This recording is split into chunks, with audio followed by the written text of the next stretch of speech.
बिस्मिल्लाहिर्रहमानिर्रहीम। Hello everyone, अस्सलाम वालेकुम। मैं हूं आपका होस्ट डॉक्टर तनवीर अरशद चौधरी। आप देख रहे हैं programme health special on special TV. जैसा कि हमारे तमाम व्यूअर्स जानते हैं कि हमने हमेशा करंट इशू को टाइटल करने की कोशिश की है। आज का हमारा इस प्रोग्राम में जो डिस्कशन होगी, जो मौजू होगा, जो लोगों के साथ हम बात करेंगे, वो बेसिकली हम ये करेंगे कि बच्चों से लेकर बड़ों तक, फिर बड़ों से लेकर बहुत ज़्यादा बूढ़े लोगों तक, फिर दरमियान में अगर हम बात करें तो फीमेल की बात भी हम करेंगे। इस दौरान में जो भी मिथ्स बनी होती हैं मेडिकल से रेलिवेंट, जो कि नॉन क्वालिफाइड लोगों ने डिफरेंट किस्म की ऐसी बातें लोगों के माइंड में एडजस्ट कर दी होती हैं, वो उसी को लेकर सालों साल से चल रहे होते हैं। तो हमने ये कोशिश की है कि हम अपने इस प्रोग्राम में एक्सपर्ट को बुलाएं और फिर आपकी जितनी भी क्यूरीज हैं, जितनी भी थ्योरीज हैं, जितनी भी मिसअंडरस्टैंडिंग्स हैं, या जितनी भी आपकी मिथ बनी हुई हैं, वो मेडिकल से रेलिवेंट कोई भी हो, उसको हम बेस्ड ऑन साइंस जो है वो अपने व्यूअर्स को, उनके नॉलेज को अपडेट करने की कोशिश करें या उनको एजुकेट करने की कोशिश करें। तो हमारे इस प्रोग्राम में हम बात ये करेंगे कि बच्चों से हम स्टार्ट लेंगे। बच्चों के बारे में हमारी क्या मिथ्स होती हैं, बच्चे की पैदाइश से लेके या उससे पहले अगर हम हमल की बात करें तो उस दौरान में माओं को किन किन मिथ्स का सामना करना पड़ता है।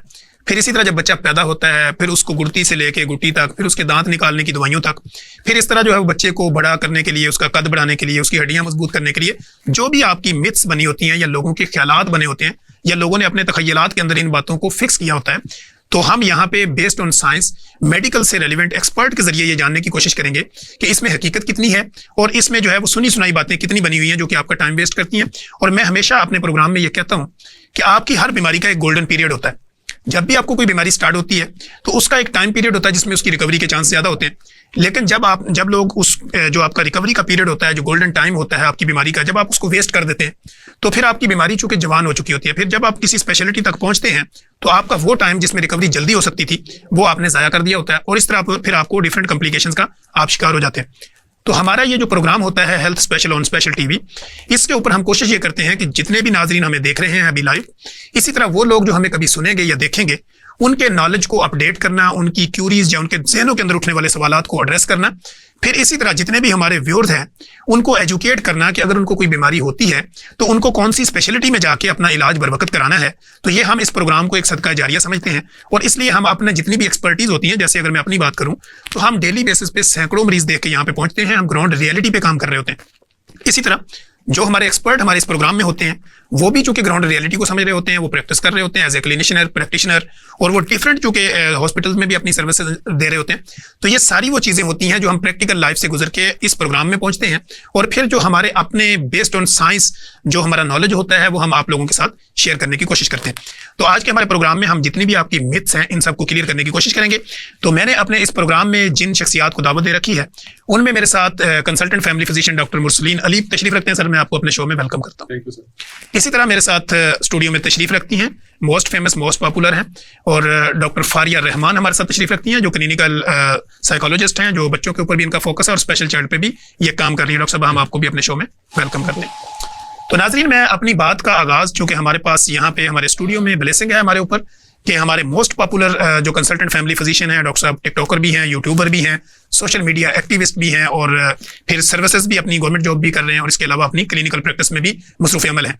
तो डॉक्टर साहब ने बड़ी मुश्किल से हमें टाइम दिया है, तो हम कोशिश करेंगे कि हम अपने इस प्रोग्राम का आगाज़ डॉक्टर साहब से करें। डॉक्टर साहब, मेरा आपसे ये सवाल होगा, जैसे कि हम ऑफ द रिकॉर्ड बात कर रहे थे कि बच्चों से हम स्टार्ट ले लेते हैं। बच्चा पैदा हो गया, बच्चे को गुड़ती देना कितनी लाजमी है? सर, बच्चे को गुड़ती देना लाजमी क्या, मना है। हम जितने भी पीडियाट्रिशियंस हैं, जितने भी फैमिली फिजिशियन हैं दुनिया भर में, सिर्फ पाकिस्तान में नहीं दुनिया भर में, दुनिया के हर मुल्क में गुट्टी देना मना है। बच्चे को पैदाइश के फौरन बाद एडवाइस किया जाता है कि उसको मदर फीड करवाएं। ठीक है। मदर अगर अनवेल है तो फिर नेक्स्ट बात है, अगर ऑपरेशन हुआ है, बेहोश है, तो हम फीडर से टॉप फीड करवा देते हैं। फिर बहुत से लोग फीडर को कंटिन्यू करते हैं और हम यहाँ कहते हैं हॉस्पिटल वालों ने लगा दिया था। ठीक है। तो मैं उनको जवाब देता हूँ उस वक्त के लिए था, अल्लाह ताला ने माँ का दूध बनाया है, ठीक है, और बच्चे की बेहतरीन गुड़ती माँ का दूध ही है, कोई जड़ी बूटी नहीं, कोई शहद नहीं, कोई कुछ नहीं, और अल्लाह ताला ने जो फरमाया है हमने वही देना है और वो है मदर फीड। ठीक है, गुट्टी नहीं देनी हमने। अच्छा, गुट्टी के बारे में ये जैसे हमारे आबा अजदाद गुजरे हैं, हमारे दादे परदादे, वो कहते हैं ना कि एक पहले मिथ होती है, मिथ से फिर रवायत बनती है, रवायत से आगे परमानेंटली वो एक स्टोरी चल पड़ती है। तो वो ऐसे ही हमारे माशरे में चल रहा है। तो लोग ये समझते हैं कि अगर कोई हमारे घर में अच्छा बंदा है, नमाजी है, पढ़ा लिखा है, साफ सुथरा है, तो उसकी गुड़ती दिखाएं ताकि बच्चा जो है वो उस जैसा बन जाए, तो इसमें भी कोई रियलिटी है? देखिए सर, इसमें कोई साइकोलॉजिकल बात तो हो सकती है, लेकिन साइकोलॉजिकली भी इसका कोई साइंटिफिक एविडेंस नहीं है, ठीक है, कि ऐसा हो जाए। अब आपने भी अपने खानदान में देखा होगा कि गुट्टी तो बड़े नेक बंदे की थी और अगला बंदा नेक नहीं निकला, तो उस पर हम भी गुट्टी को जिम्मेदार ठहरा सकते हैं या नहीं है, उन लोगों ने फैसला करना है। लेकिन इसका कोई साइंटिफिक बहरहाल एविडेंस है नहीं है। अगर उस माँ का बच्चा है तो उसके लिए मदर फीड सबसे अच्छी गुट्टी हो सकती है। ठीक है। अच्छा जी डॉक्टर साहब, हम आपकी तरफ आते हैं इसी गुर्ती को लेके, क्योंकि गुर्ती के जैसे सर ने कहा कि साइकोलॉजिकल क्या इफेक्ट हो सकते हैं, तो वो आप बेहतर बता सकती हैं कि बच्चे को गुर्ती देने के कोई साइकोलॉजिकल उसके फायदे भी होते हैं या नहीं होते? देखिए, जैसे सर ने कहा कि ये एक मिथ है और इस पे एक रवायत के तौर पे हम चल रहे होते हैं, और जैसे इन्होंने एग्जांपल भी दी कि अगर एक बंदा बहुत नेक है और वो बाद में वो इंसान नेक ना निकले तो फिर किसको ज़िम्मेदार ठहराया जाए। तो बात ये है कि साइकोलॉजिकल इफेक्ट होते हैं, ठीक है, होते इस तरह से हैं कि जब जिस बच्चे को गुर्ती दी जाती है ना, तो हर बंदा फिर उसको ही कहता है कि देखो आपको तो गुर्ती इस्लाम पसंद है, ये तो बहुत अच्छा है, ठीक है, आप क्यों नहीं अच्छे हो। तो वो फिर उस चीज को देखते हुए अपनी अटेंशन, देखिए अटेंशन सीकिंग बिहेवियर भी हो सकता है, या फिर वो उन्हीं की तरह रिस्पेक्ट और प्यार लेने के लिए भी उनकी आदतें अडॉप्ट कर सकता है। लेकिन ये 50-50% चांसेस हैं, ये नहीं कह सकते कि वाकई होगा। ये वो उस बच्चे पे अफेक्ट पे भी हो सकता है, घर वालों की बात करने के अंदाज पे भी हो सकता है कि उसका कन्वे किस तरह से किया जाए, ठीक है। तो वो वाली बातें साइंटिफिक इसमें भी कोई एविडेंस नहीं है, इस तरह सोशल हमारी नॉर्म्स बनी हुई हैं और सोशली हम जो चीज़ों को लेकर चलते हैं उस तरह से। अच्छा, मेरा ख्याल है साइकोलॉजिकल इफेक्ट सिर्फ इतना पड़ता होगा कि वो कहते होंगे जी मामा चाचा नाना नानी कोई भी आया गुर्ती दी, साथ उसने कोई नोट भी दिया, तो चलो साइकोलॉजिकल इफेक्ट ये हो गया कि चलो उसके आने का कोई फायदा हो गया। तो डिफरेंट हमने देखा है कि लोग जो ना वो शहद की गुट्टी दे रहे होते हैं या अंदर कोई खुद की चीज़ खा रहे होते हैं तो वही निकाल के उसके मुंह में देते हैं। तो खैर इसके ऊपर हम बेस्ड ऑन अगर साइंस करें तो वो सम टाइम ये भी हो सकता है कि आप कोई क्रॉनिक डिजीज भी बच्चे के अंदर कन्वर्ट कर सकते हैं अगर आपको कोई चाहिए। तो सर इसके ऊपर क्या हकीकत है कि अगर अपने मुंह से निकाल के आप बच्चे को दे रहे हैं, भी हो सकता है आप क्रॉनिक किसी डिजीज। मुझे याद है, मैं एक मेडिकल ऑफिसर था लाहौर के बड़े हॉस्पिटल में, एक बच्चा आया जो नमूनिया और सीवियर नमूनिया का शिकार था, ठीक है, और हमने उसको एडमिट किया।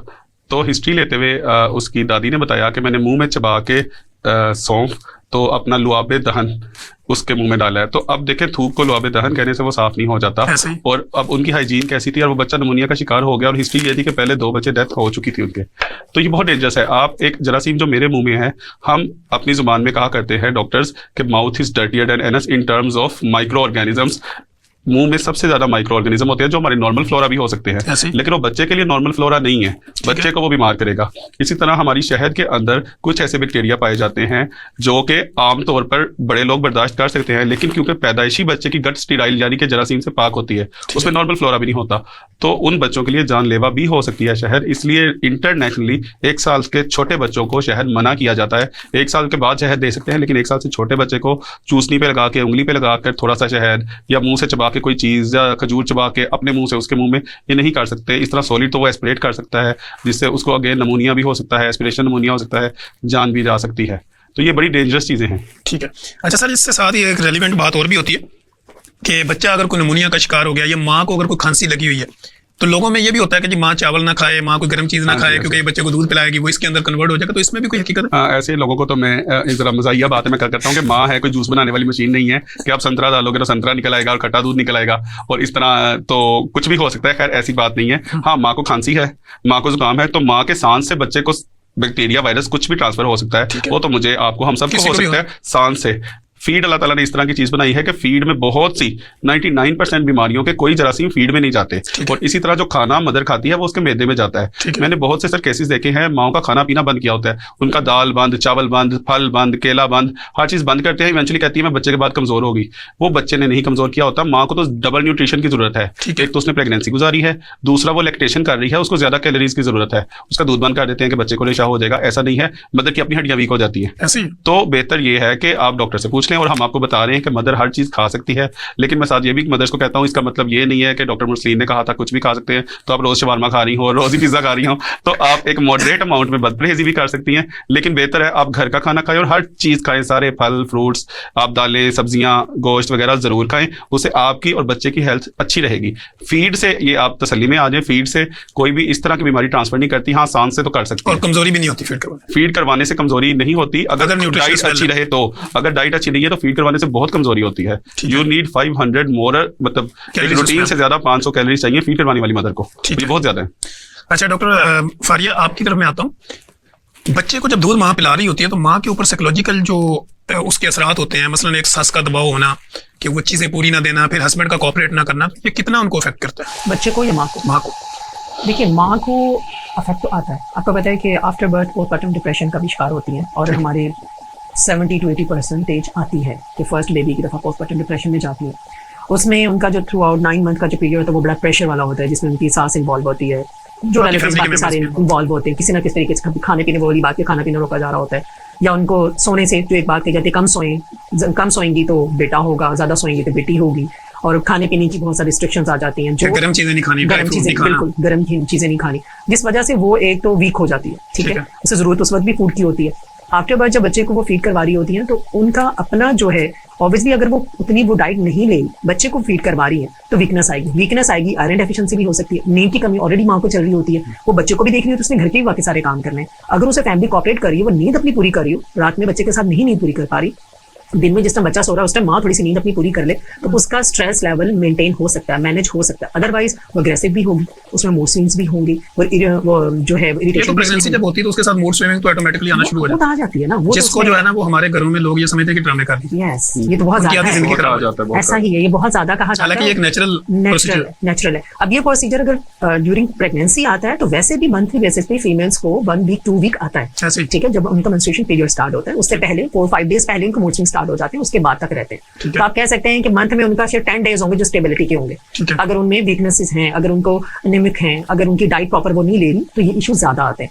तो वो ऑब्वियसली फिर जब इन चीजों को मेंटेन नहीं किया जाता, जो मेंटेन करते हैं वो इससे बच जाते हैं, जो नहीं करते फिर वो प्रॉन्ग चलता है और फिर आगे क्रॉनिक डिप्रेशन का शिकार हो जाते हैं। जी नाजरीन, जैसे आपने देखा कि आज जब हम इस प्रोग्राम को रिकॉर्ड कर रहे हैं तो ये बेसिकली आज 9 मार्च है। इससे पहले अगर हम एक दिन पीछे चले जाएं तो 8 मार्च था, जिसको वुमेन डेज के नाम से भी जाना जाता है। डिफरेंट इस तरह के जो डेज होते हैं ये मनाने का मकसद ये होता है कि जिसके नाम पे वो डेज किया जा रहा होता है उनकी अहमियत को उजागर करना होता है। तो हमारे चूंकि वुमेन डेज बेसिकली ये इंटरनेशनल जो कुव्वतें होती हैं वो इस तरह के डेज को सिलेक्ट करती हैं, लेकिन अगर बीइंग अ मुस्लिम अगर मैं देखूं तो वुमेन का यानी औरत का मर्तबा मेरे मजहब में, मेरी रिलीजन में क्या है, इसके ऊपर हम बात करेंगे। कहीं मत जाइएगा, यहीं पे वक्त हुआ है एक ब्रेक का। ब्रेक के बाद हम जब आएंगे तो हम वुमेन की जो अहमियत है इस्लाम में उसके ऊपर भी बात करेंगे। तो कहीं मत जाइएगा, जुड़े रहिएगा हमारे साथ और ब्रेक के बाद हम दोबारा अपने प्रोग्राम का आगाज करेंगे। वेलकम बैक नाजरीन, जैसे कि आपने देखा कि प्रोग्राम के आगाज़ पे हमने ये बातें की कि बच्चों से मुतल्लिका जो भी आपकी मिथ्स होती हैं उनको हमने बेस्ड ऑन साइंस जो है वो आपके सामने रखने की कोशिश की। जैसे कि प्रोग्राम में ब्रेक पे जाते हुए मैंने आपको कहा था कि इस्लाम में औरत की अहमियत क्या है, यानी उसको क्या मर्तबा हासिल है। तो हमारे एक कोलीग हैं वो बड़े ज़बरदस्त अंदाज में कहते हैं कि औरत का रुतबा इस्लाम में 2 लफ्ज़ों में बयान किया जाता है। एक तो इसका यह है कि वो रहमत बन के आती है और जन्नत बन के जाती है, कि अल्लाह ने उसको इस कदर मकाम दिया कि उसको किसी चीज़ की ज़रूरत नहीं है कि कोई दुनिया उसको जो है वो नोबल प्राइज़ दे। तो अल्लाह ने वाज़े कर दिया कि ये रहमत बना के भेज रहा हूँ और जन्नत बना के इसको हम वापस भेज रहे हैं। वो जन्नत जिसके लिए हम नेकियां और अच्छाइयाँ करने की कोशिश करते हैं तो अल्लाह ने वो औरत के कदमों में रखी है। वो माँ की सूरत में आती है, वो आपकी बहन है, वो जिस भी रूप में आए इस्लाम उसको खूबसूरत लिबादा देता है। तो हम इस पर भी बात करेंगे आगे चल के। अभी डॉक्टर साहब के पास मैं जाऊँगा क्योंकि हमारे पास most famous TikToker, YouTuber, social media activist, consultant family physician doctor Mursaleen Ali हमारे साथ मौजूद हैं। तो डॉक्टर साहब से मैं ये जानने की कोशिश करूंगा कि सर जो बड़े बंदों में ये कहा जाता है, जैसे कोई बंदे हमारे क्लिनिकल ट्रायल में आते हैं वो कहते हैं जी मेरा बीपी चेक करो, हम करते हैं बीपी उनका हाई होता है, तो हम उसे कहते हैं कब हाई होता है, वो कहते हैं कभी कभार होता है, तो हम कहते हैं आप दवाई क्यों नहीं खाते, वो कहते हैं गोली मैंने लग जाएगी। बिल्कुल, इसमें क्या हकीकत है? देखिए, मैं उनको फिर कहा करता हूँ कि असल बात यह है कि आपको गोली लग गई हुई है और शायद पता नहीं कब की लगी हुई है। जब से आपको ब्लड प्रेशर है, प्रॉब्लम ये नहीं है कि गोली लग जाएगी, आपका बीपी हाई हो गया हुआ है। और ऐसा तो कभी कभार हो सकता है कि ओकेजनल बीपी हाई हो, लेकिन कई लोगों का मैं देखता हूँ सर कि वो 200 के ऊपर जा रहा होता है, ठीक है, 200/120 110 बहुत हाई बीपी जा रहा होता है और कंसिस्टेंटली रहता है और डरते हैं कि बीपी की गोली लग ना जाए। लेकिन उनको समझाना जरूरी है कि लग चुकी है, आप खा नहीं रहे, ठीक है। ये तो मतलब नहीं है ना कि आपका हाई और हाई लेते जाएं। एक तो तूफान बढ़पा है ब्लड प्रेशर की सूरत में, जो आपकी बॉडी के अंदर तूफान की तरह ब्लड घूम रहा है और वो फिर बहुत ज़्यादा नुकसान करेगा। वो आपके गुर्दों पे असर करेगा, वो आपकी आंखों पे असर करेगा, दिमाग पे असर करेगा, दिल पे असर करेगा। गोली लग चुकी है, अब आपने पहचानना है कि वो मैंने खानी है कि नहीं खानी, या मैंने अपना नुकसान करना है। ठीक हो गया। अच्छा सर, ये गोली लगने से मुझे ये याद आया कि मुझे बार बार उस पर यही बात आ रही थी मेरे माइंड में कि एक बुजुर्ग हमारे पास होते थे, वो कहते थे दूसरी गोली लगन तो बेहतर है क्या है गोली ला ताकि जिंदगी आपकी खत्म ना हो। अच्छा सर, दूसरा ये एक लोगों में मिथ पाई जाती है कि उनके खानदान में अगर किसी को अटैक हुआ है या उनका कार्डियक अरेस्ट हुआ है, उनको दिल का अटैक हुआ, दिल का दौरा पड़ा है, तो वो ये कहते हैं कि हमारे खानदान में चूंकि ये दौरे पड़ते आ रहे हैं तो ये सबको पड़ेगा। तो क्या इसमें कोई हकीकत है, ऐसा इसका कोई है जेम्स के ये पड़ेगा लाजमी? अच्छा, इसका ना हमें हिस्ट्री को साथ देखना चाहिए। हार्ट अटैक खास तौर पे हुआ करता है उन लोगों को जिनको डायबिटीज हो, हाइपरटेंशन हो, और diabetes, hypertension, ischaemic heart disease, इनकी जेनेटिकल प्रीडिस्पोजिशन होती है कि अगर आपके पेरेंट्स में डायबिटीज थी तो आपको डायबिटीज होने के चांसेस एक आम बंदे की निस्बत ज्यादा है। इसी तरह अगर आपके पेरेंट्स में से एक को या दोनों को हाइपरटेंशन, ब्लड प्रेशर की बीमारी थी तो आपको ब्लड प्रेशर होने के चांसेस ज्यादा हैं। फिर एक सोशल एस्पेक्ट है कि अगर आपके माँ बाप भी बदपरहेजी करते हैं तो और आप भी करते हैं तो फिर, और आपको ब्लड प्रेशर और शुगर यानी कि डायबिटीज है, तो ऐसी बात है कि आपको फिर हार्ट अटैक के चांसेस भी हैं। ठीक है, जैसे डॉक्टर मारिया, हमने जैसे बात की इसके ऊपर वुमेन की रिस्पेक्ट के ऊपर, उनका डेज मनाने के ऊपर कि औरतों के क्या हकूक हैं। तो बीइंग अ फीमेल, चूंकि आप फील्ड में भी रहती हैं और आपको हमारे मुआशरे के साथ हर तरह के बंदों के साथ डील भी करना पड़ता है, तो आप ये क्या पैगाम देना चाहती हैं कि जो 8 मार्च का दिन गुजरा है कि वुमेन डेज के नाम पे, तो आप बीइंग अ प्रोफेशनल आप क्या समझती हैं कि आपको किस तरह की मुश्किलात का सामना है? देखिए, हम लोग फीमेल का डे तो सब लोग सेलिब्रेट करते हैं। जब एक डेट आती है तो हम एक दूसरे को विश करते हैं, मैसेजेस भेज रहे होते हैं। लेकिन अगर हम अपनी फैमिली, अपने घर में देखें, हमारे घर में हर घर में फीमेल मौजूद है, या माँ की शक्ल में है, या बहन की शक्ल में है, या बीवी की शक्ल में है, या बेटी की शक्ल में। हम उनके राइट्स को देखते हुए, उनके हकूक को अगर उन्हें देते हैं, उन्हें रिस्पेक्ट देते हैं ना, तो आपका एवरी डे जो है ना वो वुमन डे, एवरी डे आपका जो है ना फादर डे। यानी आप कह रही हैं कि स्टेटस लगाने से स्टेटस बनाना बेहतर है। उसको प्रैक्टिस करना जरूरी है। okay. ये उनकी तरह नहीं है जैसे बाकी पूरी वर्ल्ड में बनाया जाता है लेकिन प्रैक्टिस नहीं किया जाता। और जैसे आपने बात शुरू की कि औरत को अल्लाह ताला ने मकाम इतना दिया हुआ है, सिर्फ दीन इस्लाम में नहीं, अगर आप क्रिश्चियनिटी में देखते हैं, अगर यूडिश में देखते हैं, दोनों में, तीनों मज़ाहब में अल्लाह ताला ने औरत को बहुत आला मुकाम दिया है। ठीक है, जन्नत अल्लाह ताला ने एम ही नहीं कह दिया हुआ, लेकिन उसकी प्रैक्टिस भी जरूरत है। लेकिन बात यह है कि हम जब देखते हैं कि औरत के राइट्स को सिर्फ मर्द पामाल नहीं करता, ज्यादा औरत ही पमाल कर रही होती है। मेरा ख्याल वो 90% यही है जी। तो इसलिए हकूक को औरत ही गज़ब करती है। बिल्कुल, अगर हम एक दूसरे के हक अदा करें, एक दूसरे को रिस्पेक्ट दें, तो ऑटोमेटिकली ये प्रैक्टिस बनती जाएगी और फिर कभी भी कोई भी जो है डिसरिस्पेक्ट नहीं करेगा। तो आप घर से शुरू करते हैं, अगर आप घर की खवातीन को इज्जत देते हैं तो बाहर ऑटोमेटिकली देंगे। फिर आपने देखा होगा कि अगर हम पहले लिटरेसी रेट चेक करें आज से कुछ 20-25-30 साल पहले, तो डे बाय डे वो इंप्रूव हो रहा है। जैसे कि आप देखें कि डिफरेंट यूनिवर्सिटीज के अंदर पहले कोटा कम होता था, अब चूंकि वो लड़कियां लड़के तकरीबन बैलेंस में, अगर कई जगह पे वो ज्यादा है, लड़कियां ज्यादा हैं और लड़के कम हैं। इसी तरह हम अगर मेडिकल के शोबे में देखें तो डॉक्टर्स आपको बहुत कम मिलती थी, अब चूंकि कंप्लीटली वो डॉक्टर जो फीमेल डॉक्टर्स हैं वो बहुत ज्यादा हो गई। तो मेरा आपसे ये सवाल है कि जैसे सर ने अभी बात की थी, इससे पहले हम प्रेगनेंसी के ऊपर और डाइट के ऊपर बात कर रहे थे, तो प्रेगनेंसी के दौरान चूंकि मूड स्विंगिंग तो होती है, उसके इफेक्ट तो होते हैं, आप ऐसा क्या पैगाम देना चाहेंगी उन औरतों को जो प्रेग्नेंट हैं और वो सफर करती हैं एंजाइटी के अंदर, डिप्रेशन के अंदर, कि वो अपनी लाइफ को नॉर्मल कैसे कर सकती है? देखिए, सबसे पहले तो उन्हें यह समझने की जरूरत है कि उन्हें प्रॉब्लम्स आ क्यों रहे हैं। जब तक वो खुद नहीं समझेंगी ना तो वो दूसरे को समझा नहीं सकती। ठीक है। और फिर लाइफ पार्टनर का समझना बहुत जरूरी है। ठीक है। जैसे मैंने पहले बात की कि फीमेल मंथ में एक दफा मूड स्विंग्स का शिकार होती है, अपने एक मेडिकल पीरियड जो मेंस्ट्रुएशन पीरियड आता है उसके दौरान। ठीक है। तो अगर फीमेल को उस टाइम का पता है ना कि मुझे मूड स्विंग्स आते हैं, तो डेफिनेटली उसको प्रेगनेंसी में भी मूड स्विंग्स आएंगे। ठीक है। ठीक है, उसे अपने मूड स्विंग पहले अंडरस्टैंड करने हैं, उसके अकॉर्डिंग उसने देखना है कि मैंने इसको मैनेज कैसे करना है। ठीक है। ठीक है, ताकि उसके मूड स्विंग्स का इफेक्ट उसकी फैमिली पे ना आए, उसके रिलेशनशिप पे ना आए, जो मैरिटल रिलेशनशिप डिस्टर्ब हो जाता है। ठीक है। हमारे पास ज्यादातर फीमेल्स कंप्लेन लेकर आती हैं कि शादी अभी हुई है, कंसीव हो गया 3-4 मंथ बाद, और उसके बाद हस्बैंड और वाइफ का रिलेशन डिस्टर्ब हो गया। ठीक है, बच्चा पैदा हुआ, उसके बाद माँ तो बच्चे के साथ बिजी होगी, जो हस्बैंड को उसने टाइम देना था वो नहीं दे सकी, ना हस्बैंड वाइफ को दे सके, तो उसके मूड स्विंग्स ने दोनों के बीच में एक डिस्टेंस पैदा कर दिया, एक दीवार खड़ी कर दी है गलत फहमियों की। तो उसको पहले ये समझना है कि मुझे जो मूड स्विंग्स आते हैं उस टाइम मेरा एटीट्यूड क्या होता है, मेरा बिहेवियर क्या होता है, मुझे उसे मैनेज कैसे करना है, क्योंकि उससे पता है कि उसको आ रहे हैं। तो ट्रिगर पॉइंट हर फीमेल को पता होते हैं। अच्छा, इसमें ज्वाइंट फैमिली का कितना रोल होता है? हाँ, बहुत ज्यादा, क्योंकि अगर एक ज्वाइंट फैमिली में आप रह रहे हैं और आपके सोर्स ऑफ इनकम भी कम है और आपने मैनेज भी करना है, तो उसमें चूंकि आपकी डाइट भी पूरी नहीं होगी, आपको चोरी भी करनी पड़ेगी, चीजें भी छुपा के लाएंगे, तो उसमें एक साइकोलॉजिकल इफेक्ट भी होगा, तो उसका कितना असर होता है?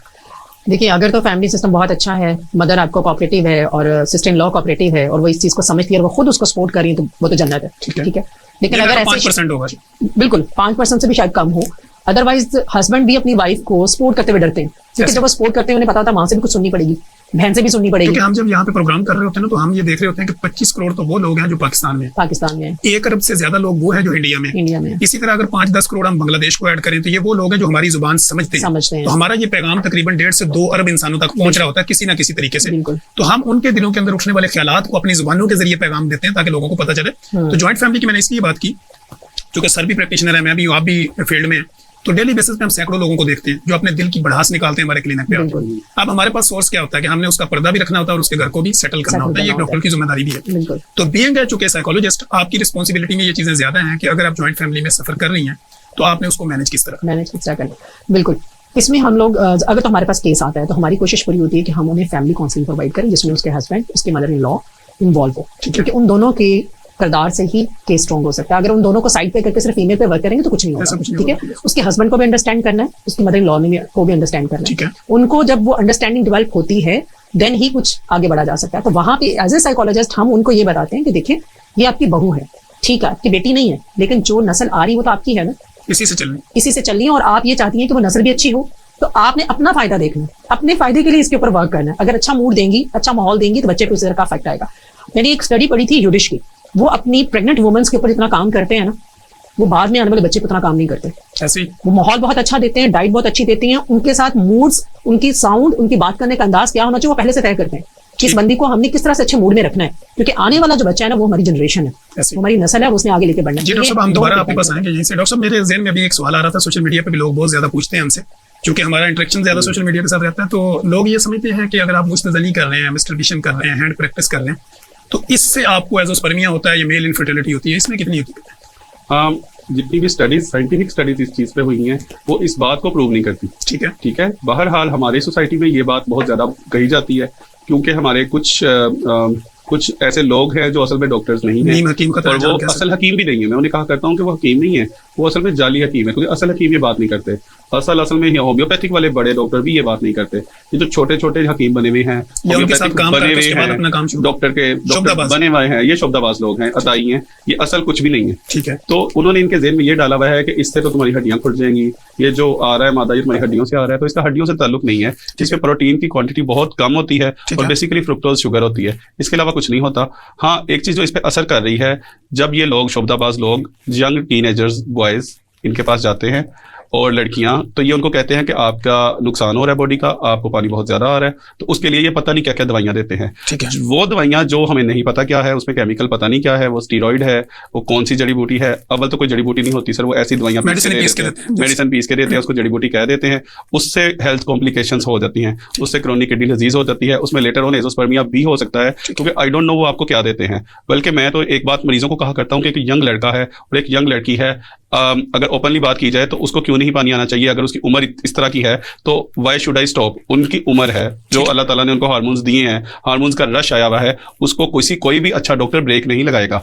उसको चैनलाइज करने की जरूरत है, उनको अपनी बॉडी को समझना है, लेकिन उसको किसी भी मेडिसिन से रोकना नहीं है। ये एक नॉर्मल फिजियोलॉजी है। ठीक है। अच्छा, दूसरी इसी से रेलिवेंट अगर हम ये बात करते हैं, ये तो हमने कर ली कि मर्दाना बांझपन को इसके साथ जोड़ा जाता है, हालांकि उसका इसके साथ लिंक नहीं होता। वो कहते हैं जी बचपन में आपने गलत कार्य की होगी, दीवारों पे हम पढ़ते हैं लिखा हुआ, तो ये बेसिकली शोबदाबाजी होती है, लेकिन इसका रियलिटी से तो कोई लिंक नहीं होता। इसी तरह सर हम बात करते हैं कि प्री डायबिटिक जो पेशेंट होते हैं, यानी वो शुगर के दायरे के करीब पहुंच चुके हैं, अब जब वो हमारे पास आते हैं, हम उसका HbA1c करवाते हैं, तो हमें पता चलता है कि ये प्री डायबिटिक हैं, तो हम उनको कहते हैं कि भाई आप शुगर के करीब हैं, अगर आप अपनी चीज़ों को 50% कट डाउन करेंगे तो आप पीछे चले जाएंगे, नहीं करेंगे तो आप दायरे के अंदर आ जाएंगे। तो आप क्या समझते हैं कि प्री डायबिटिक या टाइप 2 डायबिटीज ये रिवर्सेबल है, इसको रिवर्स किया जा सकता है? बिल्कुल रिवर्सेबल है। ये तो अब हम कहते हैं ये एक न्यूट्रिशनल सिंड्रोम है, पहले हम कहते थे ये मेटाबॉलिक सिंड्रोम है। न्यूट्रिशनल सिंड्रोम मींस कि ये डाइट से कंट्रोल हो सकता है।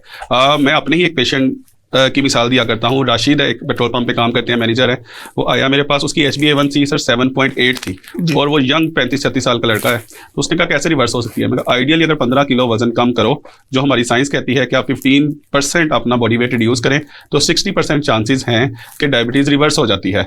तो अगर तो तुम ये 6 महीने में कर सकते हो और सारा जंक फूड छोड़ोगे, सारी जो हाई शुगर और जिसका ग्लाइसेमिक इंडेक्स है वो चीज़ें छोड़ दोगे, सिंपल डाइट पे आओगे, अपनी वॉक रनिंग अच्छी करोगे, तो ये रिवर्स हो सकती है। सर मैं खुद सरप्राइज था, 6 महीने बाद उसकी HbA1c 5.2 थी और मैंने सोचा क्या किया है? कहता जो आपने कहा था।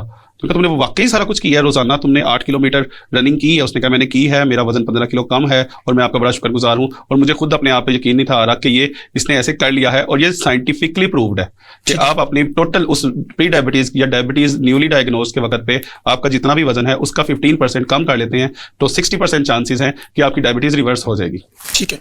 अच्छा सर, ये एक सवाल ये और पूछा जाता है कि जैसे लोग कैल्शियम और आयरन ले रहे होते हैं, आयरन भी ले रहे होते हैं, कैल्शियम भी ले रहे होते हैं, और नीम हकीम और शुबदाबाज उनको कहते हैं ये दोनों आपने इकट्ठे लेने और दूध के साथ लेने। हाँ जी इसके लिए ये बिल्कुल कहा जाता है। देखिए कैल्शियम और आयरन की अब्जॉर्प्शन साइट्स जो बॉडी में है ना वो सेम है, और ये अब्जॉर्प्शन साइट पे एक दूसरे के साथ कंपटीशन करते हैं कि मैंने अब्जॉर्ब होना है और मैंने अब्जॉर्ब होना है। अब अच्छा होता क्या है, कैल्शियम बाइंड करता है आयरन के साथ, अगर इकट्ठा लिया जाए या आयरन को दूध या दही या चाय के साथ लिया जाए या दूध पत्ती के साथ लिया जाए, क्योंकि उसमें भी कैल्शियम होता है, तो वो आयरन के साथ बाइंड करके बॉडी से निकल जाता है। तो आयरन अब्जॉर्ब ही नहीं होता, बॉडी को आयरन नहीं मिला, आपने खाया और वो निकल गया, कैल्शियम के साथ मिलकर निकल गया। इसलिए कैल्शियम और आयरन को एक हम डिस्टेंट पे रखते हैं, एटलीस्ट 5-6 घंटे के वक्फे पे रखते हैं। और दवाई कभी भी दूध या दूध पत्ती या चाय के साथ नहीं खानी होती। दवाई डिजोल्व होती है पानी में। दवाई कोई भी दवाई है वो पानी के साथ, बल्कि कुछ दवाइयां मैं लोगों के लिए बता दूं, कुछ दवाइयां अगर आप दूध के साथ खाएंगे तो वो पथरी भी बना सकती हैं। ठीक है। और क्या सर कोई जेनरिक नेम वगैरह या कुछ भी आप लेना चाहते हैं? मैं अवेयरनेस के लिए जो एनसेड्स होती हैं, ठीक है, ये एंटासिड्स होती हैं, पर काफी सारे हमारे सिरप मिलते हैं, मैदे के सिरप जिसको खासतौर पे, उसके साथ अगर दूध पिए तो काफी चांसेस हैं कि वो पथरी बन जाएगी। तो बेहतर है कि ऐसा ना करें, दूध को सिर्फ दूध के तौर पे लें। और दूध खाली पेट बहुत अच्छा काम करता है। सुबह सुबह आप दूध ले सकते हैं, आप रात को बिल्कुल सोते वक्त दूध ले सकते हैं। उससे ये होता है कि गट की लुब्रिकेशन भी बड़ी अच्छी होती है। जितना पेट खाली हो और दूध पिया जाए उतना अच्छी बात होती है एडल्ट्स के लिए। ठीक है डॉक्टर साहब, 1 मिनट आपके पास होगा। आपने इसमें ये बताना है, पब्लिक को मैसेज देना है कि स्पेशल चाइल्ड का घर वालों को कैसे पता चलेगा कि स्पेशल चाइल्ड, और वो लोग आपसे कैसे कांटेक्ट कर सकते हैं? देखिए, पेरेंट्स मोस्टली जो है बच्चे के ऊपर बहुत फोकस कर रहे थे। जब बच्चा पैदा होता है, बड़ा होता है, साथ साथ देख रहे होते हैं, अच्छा अभी इसने गर्दन संभालना शुरू की है, अब इसने जो है वो बैठना शुरू किया, अब इसके दांत निकलने। वो कंपेयर करते हैं फैमिली में बाकी बच्चों के साथ भी कि इसने इस एज में जो है ये माइलस्टोन अचीव किए थे।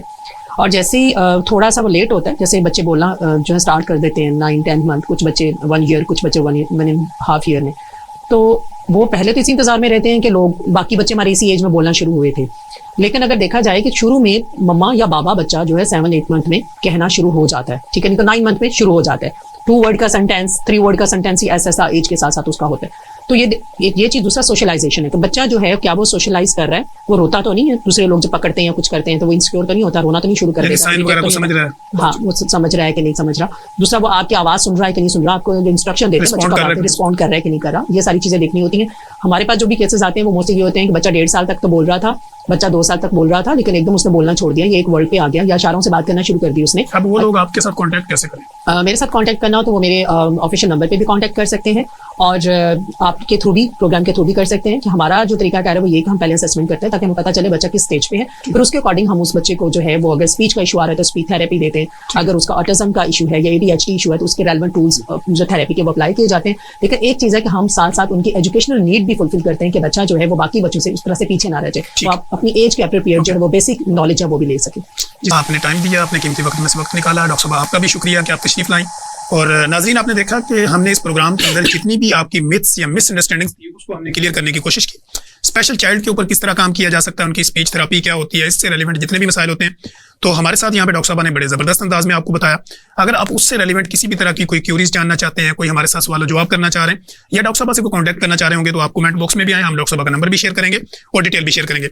इसी तरह चूंकि हमारे साथ consultant family physician doctor Mursaleen Ali मौजूद थे, उन्होंने बड़े ज़बरदस्त अंदाज में आपको बच्चों से लेकर बड़ों तक, फिर मेल इनफर्टिलिटी के मुतल्लिका या शुगर ब्लड प्रेशर से रेलिवेंट जो भी आपकी मिथ्स थी उनको क्लैरिफाई करने की कोशिश की। डॉक्टर साहब से भी आप किसी तरह का कोई कॉन्टैक्ट चाहते हो तो आप कमेंट बॉक्स में आइए, हम डॉक्टर साहब का नंबर डायरेक्टली आपके साथ शेयर करेंगे। उम्मीद है कि आपको इस प्रोग्राम में बहुत ज्यादा जो आपकी कंफ्यूजन थी वो क्लियर करने में आपको मदद मिली होगी। हम इंशाल्लाह कोशिश करेंगे कि आपने नेक्स्ट प्रोग्राम के अंदर नई टीम के साथ दोबारा हाजिर होंगे, नई क्यूरीज होंगी, नए सवाल जवाब होंगे। तो हम तब तक के लिए हमें इजाजत दीजिए। अल्लाह हाफिज।